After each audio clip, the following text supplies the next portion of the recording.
If you want to scan a crowd quickly, you need to have some type of method so your brain doesn't get overwhelmed. When people walk into a room, what they usually do is they try to scan everything and take it all in at once. And what happens is your brain gets overwhelmed. You only get given, like, let's say, a certain amount of attention currency when you wake up in the morning. And if you walk around all day, every day, spending your attention currency on things that don't really matter, that can get you in a pretty bad situation. And what I like to call is the OCE method: overt, covert, and exits. The first one is overt. So whenever you scan anything, you want to scan from near to far. You're looking for overt threats: weapons, weapon systems, knives, machetes, things on fire, screeching, glass breaking, engines revving. A good thing here is to walk into a situation, if you haven't been there that long, and scan people's faces, see what they look like. And if you have a bunch of people with, hand over mouth, eyes wide in fear, hey, you maybe just walked into a sticky situation. So we're clearing for any overt threats near to far. Why do I do near to far? Because the closer someone is, the easier it is for them to kill or hurt me. Hey, if you like what I'm putting down, if you like the OCE method, go ahead and hit that like and drop a comment in here, see what your thoughts are on this video. All right, so I've scanned and I have no overt threats. Now we're going to move on to the next one, which is covert. This is a little bit trickier than the other one. It's not so in your face. Things like patting, adjusting, checking. If you keep tapping or adjusting a certain part of your body, I have no idea if you have a gun or a bomb or cocaine. I do know is whatever you're paying attention to, that's very high on your, attention scale. So now I'm going to pay attention to that thing too till I can prove otherwise.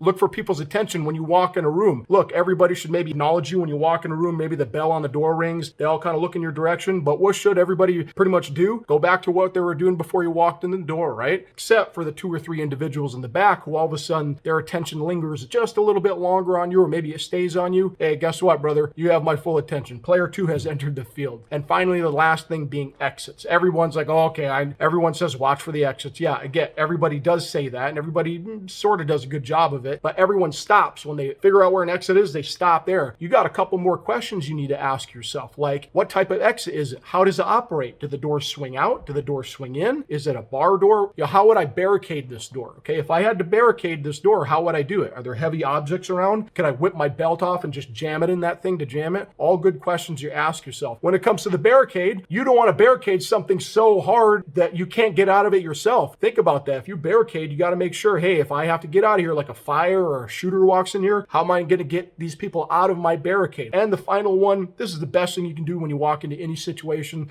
When you first walk in the door, ask yourself this question. If a fire just like bloomed out right in the middle of this setting and this context in this room, where would everybody go? What would everybody do? Wow, probably 90% of the crowd's going to go running for that main exit right there. Why do I need to know this information? Because that's not where I'm going to run. I'm going to identify the second closest exit where maybe no one's paying attention to that as much as that big one where everyone came in, and I'm going to take me and my family. I'm headed that way because you never want to get stuck in a stampede or get cannibalized by some of those exit routes.